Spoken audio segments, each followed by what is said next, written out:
గన్నులు చూపించి బెదిరించి భయపెట్టి కాకినాడ స్టేట్ సీపోర్టులను వాటాలుగా విభజించి మాజీ సీఎం వైఎస్ జగన్ తన బినామీలకు దారాదత్తం చేసి రైతులకు అన్యాయం చేశారని టీడీపీ రాష్ట్ర అధికార ప్రతినిధి మాజీ ఎమ్మెల్యే ఎస్వీఎస్ఎన్ వర్మ అప్పటి వైసీపీ పాలనపై విరుచుకుపడ్డారు. సేజ్ కోసం సేకరించిన సుమారు 2000 ఎకరాల డీ నోటిఫికేషన్ భూమిలో 14 ఎకరాల భూమిని అప్పటి మంత్రి తుని ఎమ్మెల్యే దాడిశెట్టి రాజా కొనుగోలు చేసింది వాస్తవం కాదా అని వర్మ ప్రశ్నించారు. తమ టీడీపీ ప్రభుత్వం రైతులకు పెట్టేది గాని వారిని దోచుకునేది కాదని వారిపై మండిపడ్డారు. కాకినాడలోని జిల్లా టీడీపీ కార్యాలయంలో ఏర్పాటు చేసిన మీడియా సమావేశంలో వర్మ మాట్లాడుతూ కాకినాడ స్టేట్ సీపోర్ట్ గురించి తమ కూటమి ప్రభుత్వంపై వైసీపీ నేతలు చేస్తున్న తప్పుడు ప్రచారాన్ని ఆయన ఖండించారు. తమ ప్రభుత్వం రైతులకు ఏ విధంగా న్యాయం చేస్తుందో చేయనుందో తెలియజేసేందుకు వైసీపీ నేతలైన దాడిశెట్టి రాజా, వంగా గీత, కురసాల కన్నబాబులకు ఛాలెంజ్ చేశానని, అయినా వారు దాన్ని స్వీకరించలేదన్నారు.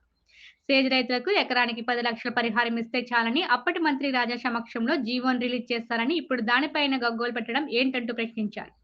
సేజ్ రైతుల భూములను దాడిశెట్టి లాంటి వారు చాలా మంది దోచుకున్నారని, వారందరినీ వెలికి తీస్తానని వర్మ చెప్పారు. యనమల మంత్రిగాను తాను ఎమ్మెల్యేగా ఉన్నప్పుడు అమ్మిన భూములకు సుమారు 8000 ఎకరాలకు గాను 160 కోట్లు ఇచ్చిన ఘనత అప్పటి సీఎం చంద్రబాబు అని తెలిపారు. తాము ఎల్లప్పుడూ రైతుల ప్రతిపక్షగా ఉంటామని, త్వరలోనే రైతులకు పరిహారం ఇచ్చేందుకు కమిటీ ఏర్పాటు చేసి దోషులను శిక్షించి రైతులకు న్యాయం చేస్తామని, అలాగే కాలుష్యం నుంచి మత్స్యకారులకు ఆదుకుంటామని, సేజ్ సీపోర్ట్లను ఏ విధంగా జగన్ రెడ్డి అండ్ గ్యాంగ్ దక్కించుకున్నారో తాను చెప్పేందుకు వర్మ సిద్ధమన్నారు. 5 ఏళ్ల మంత్రిగా రాజా నిద్రపోయి నేడు రైతులపై కపట ప్రేమ, కన్నీళ్లు కాచడం రైతులు గ్రహించాలని ఆయన కోరారు. తమ టీడీపీ ప్రభుత్వంపై తప్పుడు ప్రచారం ఆపాలని, లేని పక్షంలో ఇంకా ఎంతమంది బినామీదారులు రైతులు భూములు లాక్కున్నారో బహిర్గతం చేస్తానని వర్మ హెచ్చరించారు. ఈ సమావేశంలో పట్టభద్రుడు ఎమ్మెల్సీ అభ్యర్థి పేరబత్తుల రాజశేఖరం, టీడీపీ నాయకులు సత్యానందరెడ్డి, సూరిబాబు, దావీదు తదితరులు పాల్గొన్నారు. కంపెనీలు కాలుష్య కంపెనీలు రావడం వలన మల్టీపర్పస్ ప్రొడక్ట్స్కి ఇది వరకు జిఎంఆర్, ఇప్పుడు జగన్మోహన్ రెడ్డి వచ్చాక వేల మంది మత్స్యకార కుటుంబాలని, వెనకబడి వర్గాలని ఇవాళ రోడ్డు పెట్టాడు. ఏ విధంగా పెట్టాడు? కాలుష్య పరిశ్రమలు తెచ్చింది ఎవరండి? జగన్మోహన్ రెడ్డి. నువ్వేం చేస్తున్నావు దాడిశెట్టి? నువ్వు ఆపాలి కదా, నీతులు మాట్లాడుతున్నావు కదా ఇవాళ దాడిశెట్టి రాజా గారు. మీరు మంత్రి కదా, ఎటువంటి మంత్రి? R&B మంత్రి కదా. ఒక రోడ్డు వేయకపోయినా మీరు, ఒక రోడ్డు వేయలేని R&B మంత్రి దాడిశెట్టి రాజా గారు. మీరు కనీసం రైతుల గురించి మాట్లాడాలి కదా, ఈ 840 ఎకరాల గురించి మాట్లాడాలి కదా. ఒక చిన్న జీవో 10 లక్షలకు ఇచ్చి కాముగా కూర్చున్నావు. మరి అదే అరవిందో బినామీ జగన్మోహన్ రెడ్డి కదా, ఇప్పించు. 20, 30, 40, 50 మాట్లాడి ఇప్పించు. ఇవన్నీ కూడా మనం ఎదటోళ్ళతో మాట్లాడదాం. నిన్నటి వరకు అధికారంలో ఉండి 4 నెలలు అవ్వలేదు, మేము వచ్చి ఇష్టం వచ్చినట్టు మాట్లాడదాం అంటే కుదరదు. మత్స్యకారులకు పొల్యూషన్ లేకుండా, వాళ్ళ లైవ్లీహుడ్కి ఇబ్బంది లేకుండా చంద్రబాబు నాయుడు గారి దృష్టిలో మేము పెట్టాం. రామకృష్ణ గారు అవ్వచ్చు, నేను అవ్వచ్చు, మేమందరం కూడా పెట్టాం. అలాగే పవన్ కళ్యాణ్ గారి దృష్టిలో కూడా పెట్టాం. ఎట్టి పరిస్థితుల్లోని రైతులకి న్యాయబద్ధంగా న్యాయం చేసే బాధ్యత తెలుగుదేశం పార్టీ తీసుకుంటుంది, కూటమి ప్రభుత్వం తీసుకుంటుంది. అదేవిధంగా ప్రభుత్వం కూడా ఒక కమిటీ వేసి వీరి యొక్క సమస్యలు ఏమున్నాయి, ఏ విధంగా మత్స్యకారులకి పొల్యూషన్ లేకుండా, వేటపడే విధంగా వాళ్ళ లైవ్లీహుడ్ ఇబ్బంది లేకుండా ఏ విధంగా చేయాలి. అదేవిధంగా జగన్మోహన్ రెడ్డి మోసం చేసిన 846 ఎకరాలు ఏదైతే అరవిందో కంపెనీలో ఉన్నాయో ఆ భూమి సుమారు దగ్గర 580 ఎకరాలు, వీటన్నిటికీ కూడా జగన్మోహన్ రెడ్డి 10 లక్షల రూపాయలతో ఇచ్చిన జీవో, ఈ జీవో నాలికి తుడుచుకోవడానికి కూడా పనిచేయదు. అది దాడిశెట్టి రాజా మంత్రిగా ఉండగా ఆయన నియోజకవర్గంలో ఉన్న రైతులకి ఇస్తానన్నది 10 లక్షలు. ఆ టైంకి నే శ్రీలంకలోనే ఉన్నాడు, పట్టించుకుని ఉండవు. జగన్మోహన్ రెడ్డి జీవో ఇచ్చాడు 10 లక్షలు. ఈవేళ ఏం మాట్లాడుతున్నాడు ఈయన? ఈ జీవో ఎందుకు ఇప్పించాడో ముందు సమాధానం చెప్పి నువ్వు తర్వాత అడుగు. నిన్ను కూడా పిలుస్తాం మీటింగ్ కాల్తే. ముందు ఈ జీవో మీద సమాధానం చెప్పు. 10 లక్షలు ఎందుకు ఇచ్చావు రైతులకని? అంటే 10 లక్షలతో నీ నియోజకవర్గంలో నీకు ఓటేసిన రైతుల్ని సముద్రంలో దోసేద్దామని చూశారు. నిజంగా ఈ జగన్మోహన్ రెడ్డి ప్రభుత్వం వచ్చింది అనుకోండి, ఆ రైతుకి ఎంత మించి రాదు కదా. 10 లక్షలు ఎందుకు ఇస్తారని అడిగి దమ్ము రైతుకు ఉంటుందా? నాయకులకే మాకు ఉండదు, రైతులకి ఎక్కడ ఉంటుంది? ప్రభుత్వం రాలేదు కాబట్టి, ఈవేళ చంద్రబాబు నాయుడు రైతులు పక్షపాతి కాబట్టి నిజంగా చేశాడంటే ఎస్సీజెడ్కి న్యాయం చంద్రబాబు నాయుడు చేశాడు. అమ్మిన భూములకి 160 కోట్లు ఇప్పించాం మేము 8000 ఎకరాలకి. యనమల రామకృష్ణ గారు మేము చంద్రబాబు నాయుడు చెప్పి, ఈవేళ అదేవిధంగా మిగిలింది 840 ఎకరాలు ఉంది, దీనికి కూడా న్యాయం చేస్తారు. ఎస్ చేస్తాం మేము. మీకులా దొంగలం కాదు, మీకులా రైతులను భయపెట్టి ఇక్కడ భూమిని అక్కడ ఇచ్చి మేము భూమి ఇచ్చామని చెప్పుకోం.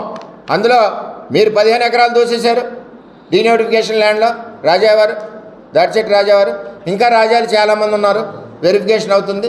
దీన్ని బట్టి ఏం చెప్తున్నాం అంటే విమర్శ చేయడం మాకు మీరు చేయడం కరెక్ట్ కాదు, మాకు కూడా చేతన అవుద్ది, మేము ఎవిడెన్స్తో మాట్లాడతాం. మొన్న కూడా నేను ఎవిడెన్స్తోనే కూర్చున్నాను, మీరు ఎవరో రాలేదు. ఈ కూటమి ప్రభుత్వం ఈరోజు SCZ రైతాంగం ఆదుకోవడానికి సపోర్ట్ చేయడానికి ఉంది, వారి న్యాయమైన కోరికలు చేయడానికి ఉంది. మత్స్యకారులు ఎవరైతే ఇబ్బంది పడుతున్నారో వాళ్ళకి కూడా పొల్యూషన్ లేకుండా వేట చేసుకునే అవకాశం ఇచ్చే విధంగా వారి గురించి ఆలోచన చేయడానికి ఉంది. ఏదైతే 840 ఎకరాలు ఉండిపోయినాయో జగన్ రెడ్డి మోసం చేశాడో, 10 లక్షలు జీవో ఇచ్చి జీవో నెంబర్ 12 ఇచ్చి మొఖాన్ని వేసి కొట్టాడో, అప్పుడు ఈ మొద్దు మంత్రి R&B మంత్రి దాడిశెట్టి రాజా నిద్రపోతున్నాడో ఈ వేళ వచ్చి అడుగుతున్నాడు ఆయన. ఆ 10 లక్షలు ఎందుకు రాశారో సమాధానం చెప్పు, నువ్వే కదా చెప్పు. 10 లక్షలు సరిపోద్ది రైతులకని. రైతుల మీటింగ్లో నేను 10 లక్షలు ఇచ్చాను, తప్పు అయిపోయిందని చెప్పు దాడిశెట్టి రాజా గారు. మేము వెంటనే దాని మీద మేము ఇమ్మీడియట్గా మాట్లాడతాం. నువ్వు జగన్మోహన్ రెడ్డి గారు నేను 10 లక్షలే ఇస్తా ఉన్నాం, మిగిలిన 840 ఎకరాలు అరవిందోలో కానీ డివిఎస్లో ఉన్న కానీ దానికి జీవో నెంబర్ 12 ఇచ్చాం, తప్పు అయింది రైతులారా. మళ్ళీ మా ప్రభుత్వం వస్తుంది కదా, మిమ్మల్ని మోసం చేద్దాం అనుకున్నాం, వచ్చింది తెలుగుదేశం ప్రభుత్వం కాబట్టి తప్పు అయింది, మేము 10 లక్షలు ఇచ్చని చెప్పు. లేదా నువ్వు 14 ఎకరాలు కొన్న 14 ఎకరాలు 10 లక్షలు చేసి ఇచ్చే, రైతులందరూ 10 లక్షలు చేసి తీసుకుంటారు. నువ్వు మోసం చేసి నువ్వు జీవో ఇచ్చి జగన్ రెడ్డి నువ్వు దాడిశెట్టి రాజా గారు కలిసి ఈవేళ తెలుగుదేశం పార్టీని నిందించడం ఏంటి? అసలు మీరు అనడానికి సరిపోతారని నేను అడుగుతున్నా. మంత్రి ఏంటంటే సరిగ్గా 10 లక్షల రూపాయలు నువ్వు మంత్రిగా ఉండగా, జగన్మోహన్ రెడ్డి ముఖ్యమంత్రిగా ఉండగా ఇదే రైతులకి నువ్వు నిన్న మాట్లాడిన రైతులకి 10 లక్షలు ఇమ్మని చెప్పావు. నువ్వు జీవో ఇచ్చారు, ప్రభుత్వ జీవో, జగన్మోహన్ రెడ్డి ముఖ్యమంత్రి, నువ్వు మంత్రివి. ఈవేళ ఇష్టం వచ్చినట్టు మాట్లాడతావుటే. అయ్యాలు నీ పెట్టి చేతులు ఏమైపోయినాయి? జగన్మోహన్ రెడ్డి చేతులు దోచుకోవడానికి పోయినాయా? ఎక్కడన్నా డబ్బులు దాచుకోవడానికి ఎక్కడైనా ఫారెన్ పోయినా 2 చేతులు? నీ చేతులు ఏమైనాయి? నువ్వు మంత్రివే కదా. ఇవాళ విమర్శిస్తున్నావు. ఇవాళ వైఎస్ఆర్సీపీ ప్రభుత్వం 19 నుంచి 24 వరకు ఉండి 840 ఎకరాలు ఇంకేవైతే పెండింగ్ ఉన్నాయో ఇవ్వాల్సిన పేమెంటు, పోర్టులో 560 ఎకరాలు, అలాగే దివీస్లో 282 ఎకరాలు, మొత్తానికి పేమెంట్ ఇవ్వాలి. మేమేం చేసాం?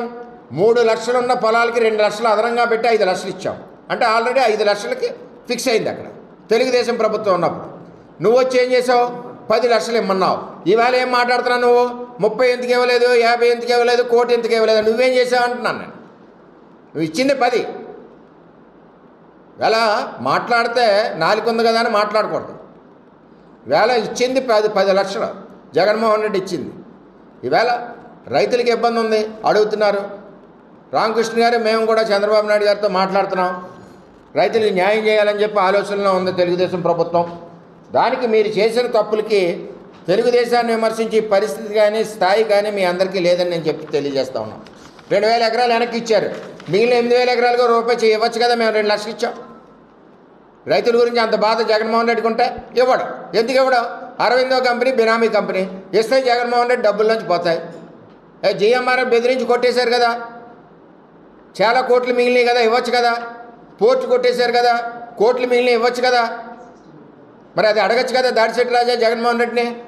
అడగడానికి దమ్ము లేదు. ఈవేళ ఓడిపోయారు కాబట్టి, డబల్ 1కి అయిపోయారు కాబట్టి ఈవేళ మీ పెట్టి చేతులు, మేము తీసుకునే చేతులు, నీ చేతులు ఎక్కడ పోయినాయి? నీ గవర్నమెంట్ ఉన్నప్పుడు మేము ఎలాగ పెడతాం? రైతుల పక్షాన్ని ఉంటాడు చంద్రబాబు నాయుడు గారు. ఎట్టి పరిస్థితుల్లోనే మేము పరిస్థితుల్లోనే ఉంటాం. 5 ఏళ్ళు మంత్రిగా నిద్రపోయి రైతుల సమస్య తెలియకుండా ఏం చెప్పాలి నీకు? దాడిశెట్టి రాజా గారు అందరికీ ఏదో కొన్ని వ్యసనాలు ఉంటాయి, అది తప్పులేదు. మీ వ్యసనాలు ఏంటి?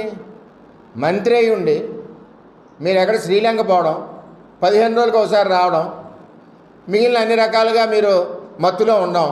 ఏ రోజు రైతుల గురించి ఆలోచించే? ఒక్క రైతుల గురించి ఏ రోజన్నా సేద్య రైతుల గురించి ఇప్పుడు ఏదైతే మిగిలిపోయిన 800 ఎకరాలు అరవిందోలో కానీ ఇటు పోర్టులో కానీ మిగిలిపోయిన 840 ఎకరాల గురించి ఒక్క మీటింగ్ అన్నా కలెక్టర్తో పెట్టించావా? వీళ్ళందరినీ ఏ రోజన్నా కలెక్టర్ దగ్గర పంపించి మాట్లాడించావా? ఒక్క పైసా బెదిరించారు. జగన్మోహన్ రెడ్డి ఉండని చెప్పు భయపడిపోయారు రైతులు. ఏమవుద్దో అని చెప్పి భయపడ్డారు, సముద్రంలో దోసేస్తారు. ఈవేళ వచ్చి మాట్లాడుతున్నావు. నువ్వు ఇచ్చే జీవో 10 లక్షలకు ఇచ్చావు, సిగ్గు లేకుండా. జగన్మోహన్ రెడ్డికి సిగ్గు లేదు, మీకు సిగ్గు లేదు. 10 లక్షలకు మీరు జీవో ఇచ్చి కాగితం మీద సంతకం పెట్టి ఈవేళ మీరు తెలుగుదేశం పార్టీని విమర్శించడానికి మీ స్థాయి ఏంటి? SEZ ONGC పేరుతో దోచుకున్నది రాజశేఖర రెడ్డి కుటుంబం, అందులో జగన్మోహన్ రెడ్డి వెనకుండి పాత్ర. చంద్రబాబుకు సంబంధం లేదు. దాన్ని మళ్ళీ రెండోసారి దోచుకున్నది జగన్మోహన్ రెడ్డి. బినామీ పేర్లని విజయసాయిరెడ్డి, జగన్మోహన్ రెడ్డి GMRని బెదిరించి. ఎక్కడికి వెళ్ళినా సరే నువ్వు జగన్మోహన్ రెడ్డి మట్టికి సైతాన్లాగా వదలలేదు ఎక్కడ. SEZ ఈ 800 ఎకరాలకి న్యాయం చేయలేదు అని చేత ఈ విధంగా కార్యక్రమాలు చేశారు. ఇందులో భాగంగా తీసుకెళ్ళి పొల్యూషన్ SEZ చేశారు, కెమికల్ కంపెనీస్ పెట్టి. ఏమి న్యాయం చేశారు మీరు ఇక్కడ కాకినాడ జిల్లాలో? కాకినాడ జిల్లాలో ఉన్నదే 2 ఆనిముత్యాలు, ఒకటి సీపోర్టు గన్నెట్ రాయించుకున్నారు అతని దగ్గర, కేవీ రావు దగ్గర. 2 GMR మల్టీపర్పస్, అసలు పొల్యూషన్ లేకుండా ఇవాళ మత్స్యకారులకు ఇబ్బంది లేకుండా ఉండే పరిస్థితి. వాడిని బెదిరించి 4,500 కోట్లు లాగేసుకున్నారు. ఇవాళ ఇవన్నీ చేసి జగన్మోహన్ రెడ్డి, మన దరిద్రం ఏమిటంటే రాజశేఖర రెడ్డి పాదయాత్ర ఇటు పిఠాపురం తునికి రావడం మా 2 నియోజకవర్గాల యొక్క దరిద్రం. ఆ కన్ను పడకపోతే ఈవేళ SEZ పరిస్థితి లేదు, ఈ పోర్టును లాక్కునే పరిస్థితి లేదు. ఈ కన్ను పడ్డం వల్ల ఈ SEZని ఈ విధంగా చేసి ఆఖరికి కాలుష్యంతో బతుకమని ఈవేళ ఇన్ని వేల లక్షల మందిని కూడా కాలుష్య పరిశ్రమలు తెచ్చి మొఖాన్ని నసి కొట్టి జగన్మోహన్ రెడ్డి పోయాడు. ఆడు కొడుతుంటే వీళ్ళు ఎక్కడో శ్రీలంక వెళ్ళి ఏంటది ఆట క్యాషినో మంత్రి గారు ఆడుకుంటున్నారు శ్రీలంకలో. జగన్మోహన్ రెడ్డి గారు ఇదే అదని కదా అని 10 లక్షలు ఇచ్చారు. ఫోన్లో మంత్రి గారు చెప్పారు సరిపోద్దండి, 10 సరిపోద్ది. నాకు ఆల్రెడీ ఇక్కడ విన్నింగ్లో ఉన్నాను నేను, 10 మించి అక్కర్లేదు మన రైతులు కానీ ఆయన చెప్పాడు. నిజంగా 10 లక్షలు నువ్వు ముఖ్యమంత్రి అయ్యి ఉండి, నువ్వు R&B మంత్రి అయ్యి ఉండి 10 లక్షలకి జగన్మోహన్ రెడ్డి జీవో పెడుతుంటే కళ్ళెట్టి ఏం చేస్తున్నావయ్యా నువ్వు? నాకు అర్థమవుతుంది. మంత్రి అయ్యి ఉండి సిగ్గుండద్దు మన నియోజకవర్గంలో. 10 లక్షలు 20 లక్షలు రాయాలని అడగాలి కదా. కనీసం పేపర్ స్టేట్మెంట్ ఇచ్చావా? ఎక్కడ లేదు. అంటే ఇది కలిసి ఎంచేదండి జగన్మోహన్ రెడ్డి బినామీ కంపెనీలు కాబట్టి అరవింద్ అవనండి, మరి SEZ అవనండి, అన్నీ కూడా ఆల్ గ్రూప్సే కాబట్టి, కెమికల్ కంపెనీ అవనండి, ఇది బాస్కి నష్టం వస్తుంది రాదా? మరి దాడిశెట్టి రాజా గారు బాస్కి నష్టం వస్తుంటే రైతులను వదిలేస్తాడు కానీ బాస్ని వదులుతాడా? చెప్పండి. బాస్ని వదిలితే టికెట్ రాదు, మళ్ళీ రేపు మంత్రి రాదు అని చేత ఆలోచన చేశాడు ఆయన. మరి సిరప్ వాడి, దగ్గుమంది వాడి ఏమైనా ఆలోచన చేశాడు? దగ్గుమంది వాడాక దగ్గు ఎక్కువ వస్తుంది కదా, బాసులకి లాస్ చేద్దామా జగన్ రెడ్డికి, రైతులకి లాస్ చేద్దామా? జగన్ రెడ్డే బాగోవాలి, రైతులు గొడవ ఎందుకు అన్నాడు. జీవో వచ్చేసింది, పక్కన జీవో నెంబర్ 12 వచ్చేసింది బయటికి. దానికి సమాధానం చెప్పి మాట్లాడి దాడిశెట్టి రాజా గారు, మాజీ మంత్రివర్యులు, మీరు జీవో నెంబర్ 12లో మీరు ఇచ్చిన 10 లక్షలకి సమాధానం 840 ఎకరాల రైతులకి చెప్పి అది మీరు పొరపాటని చెప్పండి. తర్వాత మీరు ఏది చెప్తే అది అంత న్యాయపరంగా ఏదన్నా అంత డబ్బు మేము పెంచి ఇప్పిస్తాం. ముందు నీ తప్పు తేలాలి, రైతులకు తెలియాలి, చెప్పు. అంతేగాని కూటమి ప్రభుత్వాన్ని కానీ చంద్రబాబు నాయుడు కానీ విమర్శించడానికి నీకు స్థాయి లేదని చెప్పి నేను తెలియజేస్తూ, ఎట్టి పరిస్థితుల్లోనే తుని నుంచి యనమల దివ్య కానీ, పిఠాపురం నుంచి మేము కానీ, అదే మా కూటమి జనసేన సంబంధించిన వాళ్ళు మేము కానీ, అదేవిధంగా ముఖ్యమంత్రి గారు కానీ, పవన్ కళ్యాణ్ గారు కానీ అందరితో చర్చించి మత్స్యకారులకి న్యాయం చేస్తాం. అటు రామకృష్ణ గారు అమ్మాయి, మేము అందరం కూడా కూర్చుని ఈరోజు రైతులకు న్యాయం చేయడానికే ఉన్నాం. మేము ఎక్కడా రైతులకు నష్టం ఉన్నది ఈరోజు వరకు చేయలేదు. కానీ కండిషన్ ఏంటంటే నువ్వు ఆ జీవోని తప్పు అయిందని ఒప్పుకోవాలి, లేదు రైతులకి ఇదే సరిపోద్దని చెప్పి నేను ఆలోచించానన్నా సరే ఒప్పుకోవాలి. ఎందుకంటే సంవత్సరాలు ఏమీ అయిపోలేదు కదా, 2 ఏళ్ళు అయింది జీవో వచ్చి. అది చేత SEZకి భద్ర శత్రువులు, ఓవరాల్గా దోచుకున్నది, గన్నలు పెట్టి బెదిరించి దోచుకున్నది సీపోర్ట్ కానీ, GMR దగ్గర నుంచి SEZ కానీ, జగన్మోహన్ రెడ్డికి చెందిన బినామీ కంపెనీలు, విజయసాయిరెడ్డికి చెందిన బంధువుల బినామీ కంపెనీలు, అరవిందో కంపెనీలని మేము తెలియజేస్తున్నాం.